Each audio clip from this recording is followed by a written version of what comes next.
Hi friends, ఎలా ఉన్నారు అందరూ? ఈరోజు మన 24 అవర్స్ రెస్ట్ శుక్రవారం సాయంత్రం నుంచి శనివారం సాయంత్రానికి మన 24 అవర్స్ రెస్ట్ అయిపోతుంది. మనం నిన్న సాయంత్రం శుక్రవారం మధ్యాహ్నం 3 గంటలకు అయిపోయాము. ఈరోజు సాయంత్రం 9 గంటలకు మనకి ట్రైలర్ స్వైపింగ్ ఉంది. ఫిష్ లోడ్ వస్తుంది. మనం నెదర్లాండ్కి పోతాం. మన 24 అవర్స్ రెస్ట్ ఎలా జరిగిందో చూద్దామండి. మనం ఉదయాన్నే లేచి ఇక్కడ నీర్లీ ఒక జిమ్ ఉంది, ఓపెన్ జిమ్. మనం అక్కడికి పోయి కాసేపు ఎక్సర్సైజ్ అన్నీ చేసుకున్నాము. జల్సాగా పార్కులో అంతా రౌండ్లు కొట్టి ఆ తర్వాత మళ్ళీ మన ట్రక్ కాడికి వచ్చేసి కాసేపు పుషప్స్ చేసాము. ఈరోజు శనివారం అయిపోయింది, లేదంటే మంచి మటన్ కానీ చికెన్ కర్రీ కానీ చేసుకునే వాళ్ళం.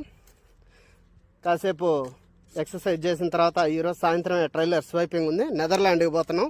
నెదర్లాండ్కి పోయిన తర్వాత నెదర్లాండ్ నుంచి మనం ఎక్కడికి పోతున్నాం, ఏం చేస్తున్నాం అనేది మీకు తెలియజేస్తూ ఉంటాను. వెంకీ ట్రక్ లాక్స్ని చాలామంది ఆదరిస్తున్నారు, సబ్స్క్రైబ్ చేసుకోవట్లేదు. సబ్స్క్రైబ్ చేసుకోండి, అలాగే ఫాలో అవ్వండి. మరిన్ని యూరప్ ట్రక్ వీడియోలు వస్తూనే ఉంటాయి, చూస్తూనే ఉండండి. Thank you.